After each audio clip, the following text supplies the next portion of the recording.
Welcome to Sober Sunrise, a podcast bringing you AA speaker meetings with stories of experience, strength, and hope from around the world. We bring you several new speakers weekly, so be sure to subscribe. If you'd like to help us remain self-supporting, please visit our website at sober-sunrise.com. Before we begin today's speaker, a quick announcement. After months of work, we've released the new Sober Sunrise Companion app on the App Store. It includes the same daily Sober Sunrise speakers you already listen to, plus sober time tracking, daily pledges, favorite speakers, a support phone book for your sponsor and recovery circle, meeting tracking with reminders, and home screen widgets to help keep recovery close between meetings. We hope you'll give it a try. You can find the link in the episode description. Whether you join us in the morning or at night, there's nothing better than a sober sunrise. We hope that you enjoy today's speaker.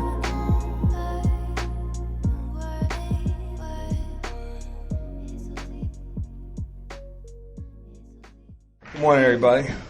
First of all, I'd like to say, my name's Dave. I'm a grateful recovering alcoholic. I'm sober through the grace of God and the fellowship of Alcoholics Anonymous, and for that, I'm truly grateful. And I want to thank the committee for inviting us here. And Alcoholics Anonymous, I'm willing to go anywhere and everywhere for Alcoholics Anonymous because this fellowship saved my life, gave me a life, and gave me a family, as you just heard. But I just want to take a moment to thank the committee for allowing us the hospitality to come here. I love the Northeast because it's always cold here. We don't get much snow where we live, and I get to see old friends like Woody that I've seen for years. Watched him in all kinds of business meetings argue with people. You never forget Woody.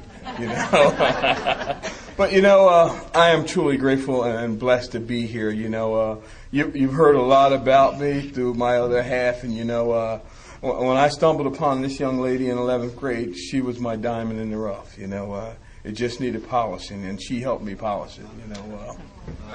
And I never want to forget that because what she said was the truth, and I don't deny any of it. Because of Alcoholics Anonymous and Al-Anon, I can stand here before you and say that what she shared was the honest truth. If you want to know my story, you need to hear hers first. Because she'll tell you the parts I might want to leave out. But the truth of it is, alcoholism has been in my family since the day I was born.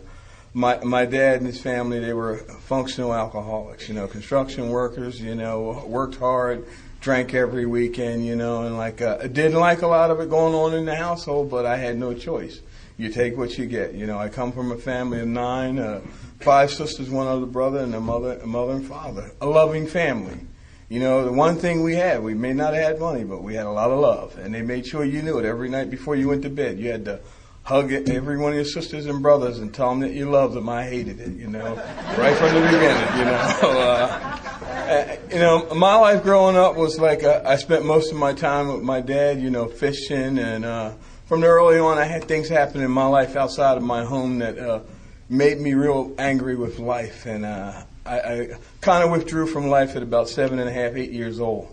I didn't like people, period, not even my own family, from things that had taken place in my life, and I know today that's something that happened that's not the person who I am today, I resented people, I resented everything, and I went through life with a chip on my shoulder early on in life, how could God let things happen like that to me, so I lost a God real early on in my life, and the bottom line is that as much love as my family wanted to give me, I could not accept it, and so I went through my early childhood just evading everything and everybody, never wanting to be close to anybody because, if you knew what the things that had happened, you wouldn't want to know me, and the bottom line is that I'm not responsible for other people's actions, but I felt like I was responsible for the whole weight of the world on my shoulders, and so I just had a major resentment. I didn't even know that word back then, but I had a major resentment from the age of 8 on, and always thinking that I would get even,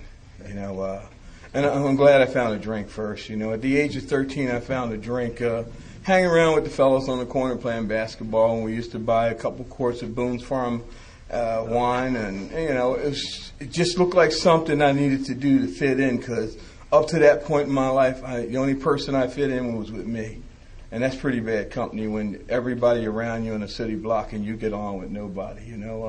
But I I wound up hanging out with these guys, and we started drinking Boone's Farm, and we love hot rods, we love nice women, and we love to just raise hell and have fun, and it just seemed like something I wanted to do because it took me away from everything I knew at that point in my life. And so at 13, I started hanging around the stable. They had horses around there, and they built hot rods on the other side of the stable. And I said, I could do this for the rest of my life, I don't know what I was doing, but, just getting drunk, and looking up at the horses and the race cars, watching, maybe I'll become a race car driver or something, Had no real ambition in life, period, but my dad was one of these guys that wanted you to work hard even though you didn't want to work hard, So I was this go-get-it boy until I got of age not to go get it, And he taught me a lot of principles about working and working hard, and I just didn't want to do the type of work he did, So I would disappear early on in the morning, before he came to,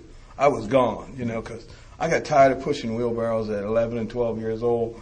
I just thought this was not a job for a kid like me, and he thought it was a great job for a kid like me, cheap labor, But the bottom line is that it was unconditional love, and he wanted to just keep me out of trouble. Because I grew up in an era where there's a lot of gang fighting going on. It was the end of the Vietnam War, and everybody was doing everything and just celebrating. And he just wanted me to be safe at all times. And the bottom line is that I was a kid, 13 years old, walking around, couldn't figure out what I wanted to do in life, and figuring out why God had treated me so bad so early on in life. And I asked my mom one Sunday, I said, do I have to go to Sunday school anymore? She said, that's your choice. I said, I choose not to, because I figured, why should I go worship something that he ain't looking out for me?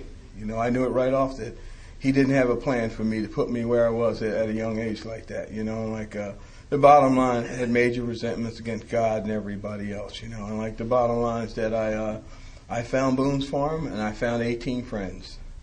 And these 18 friends would become the guys that I would die with, and so I thought. And but it was, they didn't care who you were, what you did, or what had happened to you. As long as you had 75 cents, it didn't matter who you were, what you were. It just didn't matter. And I felt most comfortable around a barrel of fire and a bottle of booze, because nobody qualified around a bottle of booze. As long as you didn't guzzle or burp in the bottle, you're okay, because they watch for that, And I learned early on that if you want yours, get it where it's going, because it ain't coming back, I learned that about drinking real early, I thought there was nothing wrong with that, throughout high school, I tried to be the best person I could be, because that's what my parents taught me to be, But on the weekends and after school, I loved getting high, and basically whatever it took to do that, I would do that, I wasn't a bad guy. I hated fighting. I hated gangs, and I had a large family in Philadelphia that belonged to a lot of different gangs that had been shot, paralyzed, and all that type of thing. So everywhere I went, they just beat me up and send me home. So, I caught a bad break early on in life, well, that's such and such his cousin. Let's beat him up and send him home, I got beaten just for being somebody else, and so there was really nothing to look forward to in life. And at that time we had a real tough cop squad in Philadelphia at that point in time. It was the Rizzo area, and the cops were notorious for just beating kids up and stuff like that, and you can't be protected by the cops, you're getting beat up by the gangs, other people are bothering you. Why live, so why not just stay drunk and forget everything, and that's basically what I thought. When I get out of here, I'm getting out of here. I'm moving as far away from Philadelphia as I can. But I never moved anywhere. That was all in my mind, The things I thought between my two ears were magnificent, but they never happened, In high school, I got good grades in high school, and in my 11th year, I asked my wife Denise to go on to prom with me, and I was actually going out with my best friend's sister, and she had an attitude, so I asked Denise to go on the prom with me. It seemed like a good thing to do, Why deal with an attitude when I could just go to the prom, I just wasn't willing to deal with people's attitudes at that point in time, But, and like she said, I drove a 1963 Dodge with no mufflers, headers on it, and, would wake up the whole block, park in the middle of the block, create a disturbance, take off again, until I met her dad, he was this real tall fella, like I'm kind of a short guy, and like he looked just pretty stern. And so I tried to be somewhat decent around him, but after 9 o'clock, all bets was off. Because once I had a few bottles of booze in me, I didn't care how tall you were, how big you were, I was out on a mission to destroy myself and anything else in my path, and like I used to think about that at night, like how did I get here? I don't want to be a drunk like the rest of my family, and then like and I had a lot of unhappiness within my own self, and like the bottom line, I was my own worst problem, so we hung around, we did a lot of great things. We went to Atlantic City. We partied with some high school friends, and I taught her how to drive, so I wouldn't have to drive drunk. So that was a plus in that whole relationship, She didn't drink, she didn't smoke, so that was more for me, So that was a whole deal for me, And to be honest, her life was totally different from mine. I'll tell you that, like in my house, with 7 kids, it was tough, and my dad didn't work all the time because of rain or whatever, We had, like, in our china closet, we had the Welch's Jelly Jar characters. In her china closet, they had stuff with gold rims. I was fascinated when I went there, and we only grew up a block from each other. She grew up on this end, and I grew up on the other end of another block right next to each other. And, even from a young kid, I knew her, and, but would never say anything to her, until that night I asked her to go on the prom with me, and that's when the first night she asked for trouble, and she bought trouble that night, because what we do when we go to prom, we get drunk and have fun, and that's what I proceeded to do. But I think I was somewhat of a gentleman that night, but I could see, she used to put on her little majorette outfit. Great, you know what I mean? Back then, I never participated in sports, but I would always go watch the majorettes and the cheerleaders. You know what I mean? I was a real supporter. I really, in my neighborhood, you really didn't play sports because if you played it in the playground, if you tackled somebody too hard, they'd pull an axe out on you. So I realized I didn't want to play football. You know what I mean? And basketball, I tried to play basketball, and you just get beat up playing basketball. I was too short to, so the only thing it was for me to do was build hot rods and act like a nut, and like that fit in real good because nobody really cared, But life went on, we started hanging out, dating, and I asked her to marry me at 21. And also at 21, I was working in a hospital called Fitzgerald Mercy Hospital from 4 a.m. to 1 a.m. A great alcoholics hours, because you get off at 1 p.m. and you can drink till 9, go to bed till 3, and go back to work. Nobody notices anything, so why would she see me? When she was working, I was drunk. When she was home, I was asleep. And when she was up, I was gone again. It worked out perfect, And the nuns used to tell me at the hospital, they said, God's really got a plan for you. And I'm thinking, yeah, he's already given me a plan in life. I don't want the next one, But the truth of it is I had no idea what I wanted. And I got a phone call one day from a friend of mine, asked me if I wanted a real job. And I said, I got a job. He says, I mean a real job, working for a real company. And I said, sure. And so I applied, put an application in for this oil company. And about 6 months later, they called me, and I was in a drunken stupor. And the lady says, this is such and such oil company. And I said, well, I don't need any oil today, honey. It was like 100 degrees outside. What do I need with oil? She said, no, we finally got your application. We want to know if you would like to come work for us. And I just stood up, because I don't know. I just knew something else had taken place, and I thanked the nuns for that. I really did. I didn't believe in God, but I thanked the nuns for it. The ones I used to see at 4 o'clock in the morning getting beat up by a buffer, and they would say, "Sonny, you all right?" And the buffer would have me all up in the corner, I think they knew what was going on too, but I never let on that I had a problem, And the bottom line is that those nuns used to pray for me every day, because some days I couldn't get out of my own way, I'd be wrapped up in extension cords.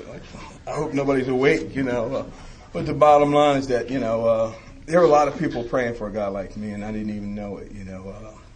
I had a lot of good friends that just wanted me to stay out of trouble, not get locked up, not wind up in a penitentiary like a lot of my other friends did, and I managed to do that, occasionally I had some overnight stays, not that I wanted to, but they offered me unconditional terms, you either stay here or you go somewhere else, I was okay with things like that, but, my family, they loved me unconditionally, even though I couldn't love them at that point in my life, and I don't know, life took on a new meaning when I got that new job. The only thing happened is that I went from Boone's Farm in Tiger Roost to Tanqueray, and other substance I say in passing, I think I just got drunker faster and I got sicker quicker, which brought me to Alcoholics Anonymous a lot quicker, and I like to say that, because I don't like to spend a whole lot of time on my drunk a lot, because that's not the solution for a guy like me.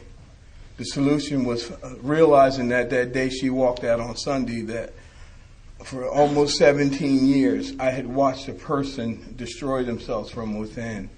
And I knew when she walked out that she was not the person that she was, that I had married, I knew something was wrong. I think we all come to that jumping off point to where we know that, what used to be so bright and cheerful now was gray. And when she walked out that Sunday, I knew something had taken place, and I knew I was responsible for a lot of it. And it wasn't like when she walked out the door in the rain that I went to get her, because I had no skills how to deal with something like that, so I just let her go. I figured she'd be better off, There's a lot of things I thought like that. I can remember driving across the Strawberry Mansion Bridge and getting to the bridge in Fairmount Park. And the bridge I used to go get drunk under a lot, and I was thinking, well, if I just jump off here, she won't have anything else to worry about. I drove up there one night, 2 sheets to the wind, and I got out, I started walking, and I had a moment of clarity. I can't swim. So I got back in the car and went home. I wanted help but didn't know how to ask for help. And that Sunday morning I woke up, I told her I was going to call a supervisor of mine that had a problem with other substance, drugs, and alcohol. And he'd become a refined, born-again Christian. And he was always in my corner at work, and he said, if you ever need help, you call me no matter what time of day. And I knew that I could look this guy straight in the eye and I could call him. And I called him. He said, first thing he asked me, are you drinking? No. I got a glass in my hand, but I'm saying no. He said, can you get to my house? I said, sure. And I got to his house in Gibbstown, New Jersey, and it's right around the corner from our job. And he says, I'm going to introduce you to a group of people that's going to change your way of life. And I said, a group of people. I thought you were just going to do this. And so we get in his car, and we're driving down these back roads, no lights, no nothing. We pull into this octagon-looking church. And I'm like, ooh, this don't even look good. There's no lights outside the church. What kind of group of people am I going to meet? So we go into church, and I'm in total fear right now. You know what I mean? Sort of like right now. I'm the only black guy in a place where there's a lot of white guys and white women. But the funny part is everybody's dressed from sheets from the neck down. And I'm like, whoa, something's wrong here. And he says, don't panic. He says, this is just a baptismal. I said, I can't do that. I said, I'll burn in hell if they try to baptize me. And that picture, if you could just picture that in your mind, I was shaking with fear, and he knew it, it was worse than when I needed a drink. And I sat there, and he says, when they get done, they'll talk to you next. And he brought all these people over, they were singing and praising the Lord, and I'm like, oh no, I don't want any parts of this praising the Lord thing. And they came over and prayed for me and settled me down, and they got my confidence. They got my confidence in less than an hour and a half, and they told me that I could be just like them if I did exactly what they did. And they said, did they turn their life and well over to care of Jesus Christ? And I said, oh, no, not doing that, But I sat there, and they convinced me that if I was going to get help, I needed to get help through the Lord. And my mind kept saying, well, God knew this, God did that. It didn't compute, And the bottom line is that I left that church with a feeling that maybe for once in my life I could get help. I got to the Benjamin Franklin Bridge, And my alcoholic mind says, well, if we're going out this way, we might as well have one good night. And I was drunk again, and I thought God's message really didn't work. It lasted as long as I was under his roof. And I woke up that next morning, as only alcoholics know, with 4 horsemen: bewilderment, terror, frustration, and fear. And, I was sick and tired of being sick. And I turned myself into the employee relations office. And he told me that night, he said, tonight is between you and my friends. He said, tomorrow is between you and the company. So if you happen to choose that route, he says, I will support you all the way, but I will never say what happened here tonight. And he's been true to that word ever since. And I'd like to thank that guy for that. They sent me to a place called Chit Chat, a Karen Foundation place. And I said, what's a Chit Chat? And I said, what do you do there? They said, you go and chat. I said, what am I going to chat about? They said, your alcoholism and your drug addiction. I said, I don't have that problem. The lady says, I think you got more than that problem, but you can start off with just those 2 things. And like she said, my mother, my wife, and a couple of my sisters took me to this institution, and they dropped me off, and the counselor says, well, who is it? I looked at them, and they were all looking at me, they just disappeared. And, it was like the longest ride of my life that day. I passed the nuclear silos, all these cornfields. I said, this must be the end, And, I had bought this beautiful little sports car. A Toyota Celica with 2-seater with 4 people in the family. So, I really wasn't thinking about family. And it was a stick shift, and she really didn't know how to drive it, but she showed me she could drive it, leaving that parking lot, I heard gears for like 2 miles and just scraping. I think that was a little bit of anger, to be honest with you, I stayed there for 28 days, and I learned the nature of my disease. And there they taught me that an alcoholic like me doesn't stand a chance unless I find a new way of life, or I use the 12 steps in my life. And I know for 2 weeks I was fighting them tooth and nail that maybe it was just a little bad luck, like that character Linus with the blanket with the cloud over his head. I thought I just had that for 17 years, but it would change, and they told me it wouldn't. And the lady said to me, she looked at me eyeball to eyeball. She said, a drunk like you probably going to die in the street if you don't find our way of life. And I saw that in her eyes, for some reason, next morning I woke up, I was willing, and we had this little circle thing where you sit in a circle. So they asked me to sit in a circle, and I was like, because I wasn't a willing participant up to this point. And this little young lady, about 2'2", stood up, and she says, "Are you a movie star?" I said, "Nope." "Are you a sports figure?" I said, "I'd like to be." She says, "Are you a drunk?" I said, "Not too sure." She said, "Well, get the hell out of here then." And I think that was God's breaking the wall down, because it embarrassed me in front of that group of community of 60. And I said, well, the only reason I'm here is because I think I got a problem with alcohol, but I don't know what to do about it. And that was the start of me surrendering to this disease. And they all clapped and stood up like something had happened, and they told me to go sit back outside the circle now. I could finally be a part of them. And I became a model patient for the next 2 weeks. And, I left that rehab with all the intentions of never surrendering to this disease again. And I left there on May 15th of 1986. I came home on my wife's birthday. That's what I gave her, a birthday present, coming home on her birthday. Somewhat half silly. And I came home with a lot of fear. As she told you, she was marking the calendar. And I came home and I was scared, a lot of fear. And I got into the house, and it was funny because she had got so angry, so she just let everything go the way it was supposed to go so I could get my attention. And I sat down and I turned the TV off, and they went back off. I was like, wow, it must be unplugged. She said, well, if you paid the bill, you probably could turn it on, Here was the sarcasm side coming out of her, and I remember thinking all kind of ways I could beat the electric company, and then I'm thinking, now, I guess I got to go make arrangements to have electric. And then the gas company showed up, and it was like one company after another. And I met this old wise character in AA. He says, utilities have programs, and if you follow the steps, they too will be more revealing to you. So the next morning I went up, made amends to the electric company and the gas company. I figured, well, it's spring now and I can hold off to at least September. I'm still thinking like an alcoholic, but I belong to a group called the West Oak Lane Group of Alcoholics Anonymous, which is up in West Oak Lane area of Philadelphia. And there they taught me how to recover using the 12 steps. They took all the but, woulds, and coulds out of my vocabularies. They told me that I would sit here, and I would sit here for 6 months, and I would not say a word.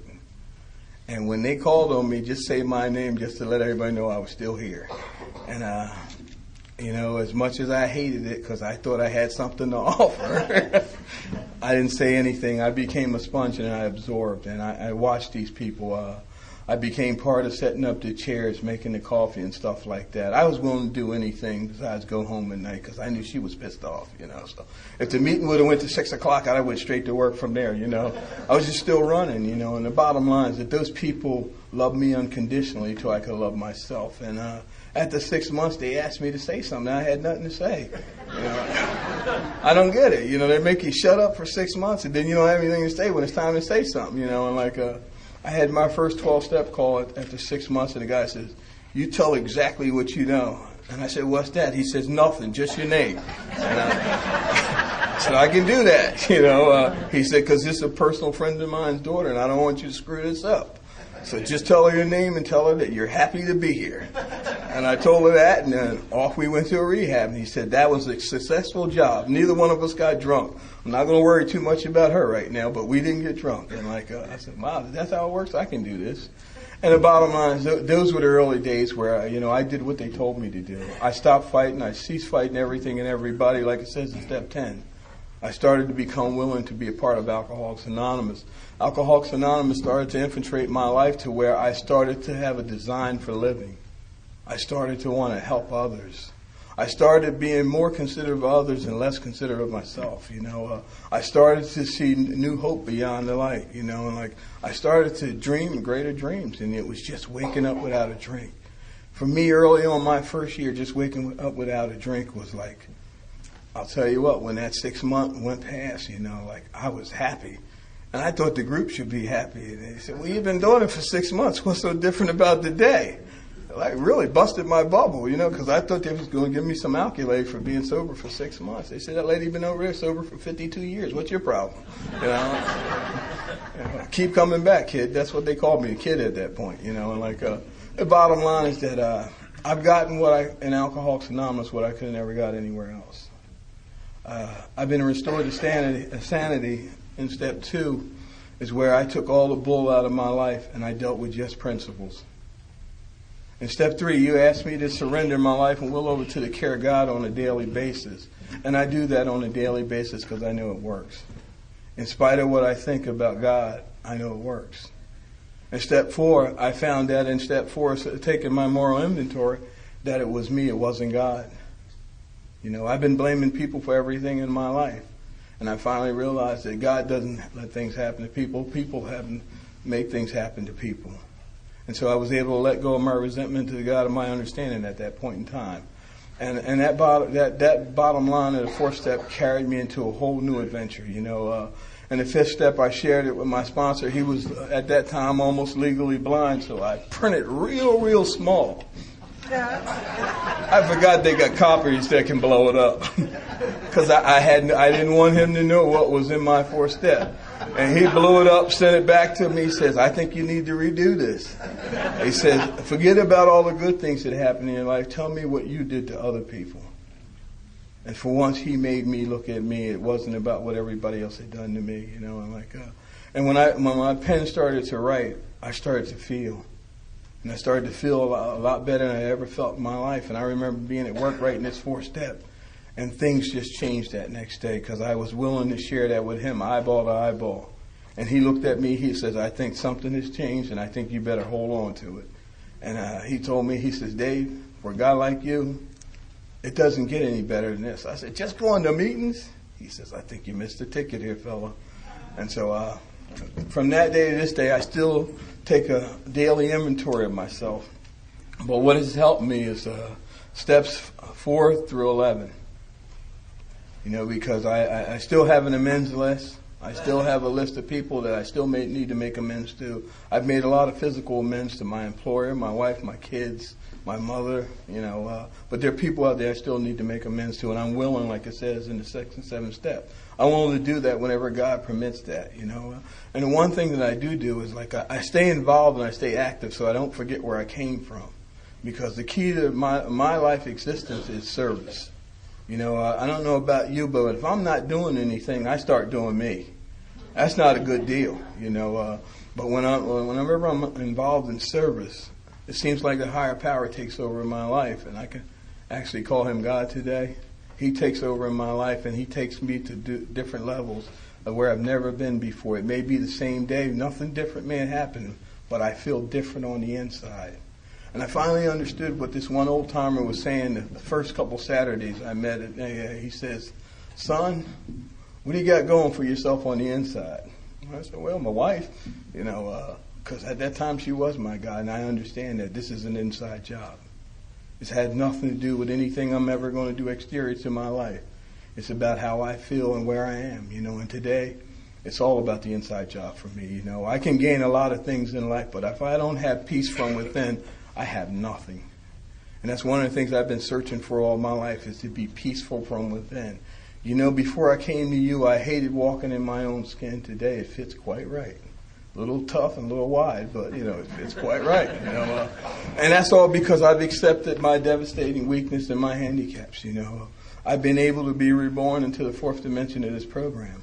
I've been able to walk and look through a new pair of glasses, And when I realized that where a drunk like me came from May 18th, 1986, how do I get there from here? That's through the love of Alcoholics Anonymous and the God of my understanding, and that wonderful fellowship called Al-Anon. That's how I got here. There's no real secret. I just had to follow the 12 steps in this program, And the traditions allowed me to become one among many. So it doesn't matter if I look different, as long as I feel the same, I'm okay with me. And I've been able to take that through life in every area I go in my life, A lot of times like being sober, I have a lot of opposition to people that are just normal, And I look at that same principle, that I'm just one among many. So a lot of times I don't have to tell you that I'm different. I just feel the same and I go on with life, because it's about what I feel that keeps me going.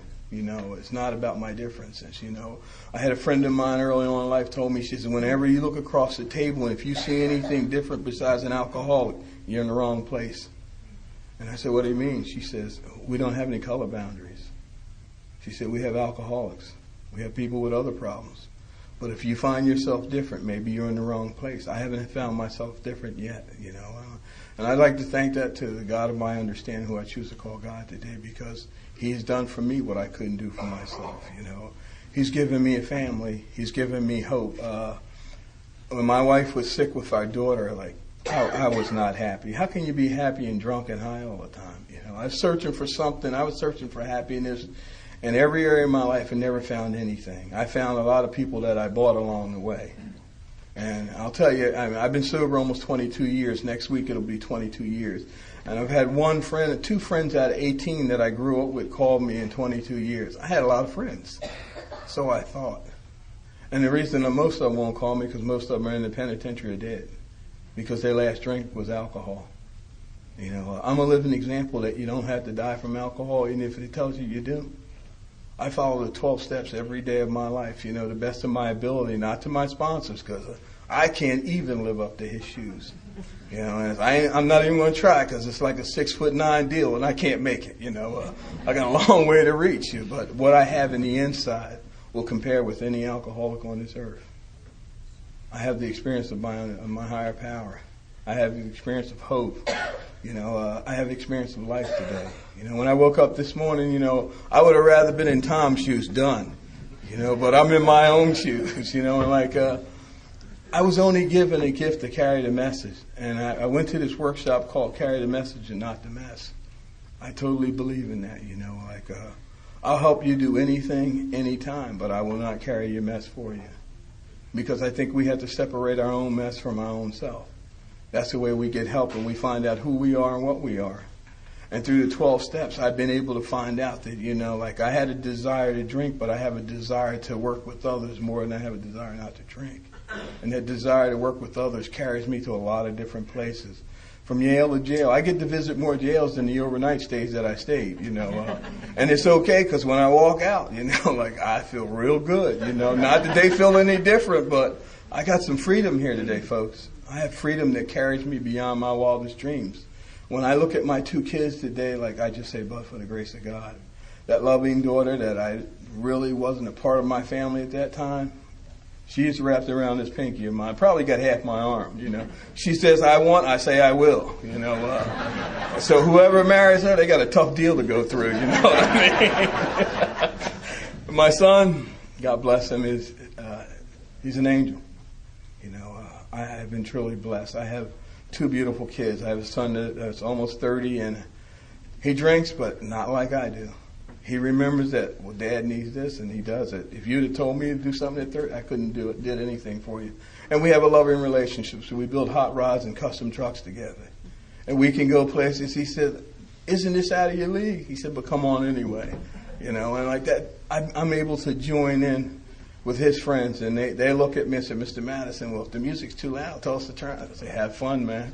I know what it's like to be in your 20s. Don't stop because I'm sitting here. I'm able to blend in anywhere and everywhere. Today, I'm not that elephant they talk about in the room, I'm a guy with a loving heart, and Alcoholics Anonymous is giving me what I could not give myself. And it's only through the grace of God that I've been able to come to this point in my life and know that, there is a God of my understanding. And I want to thank all of you for being here, I don't know, how do I get here from there? And I'm going to tell you once again, it's through a loving God. Thanks.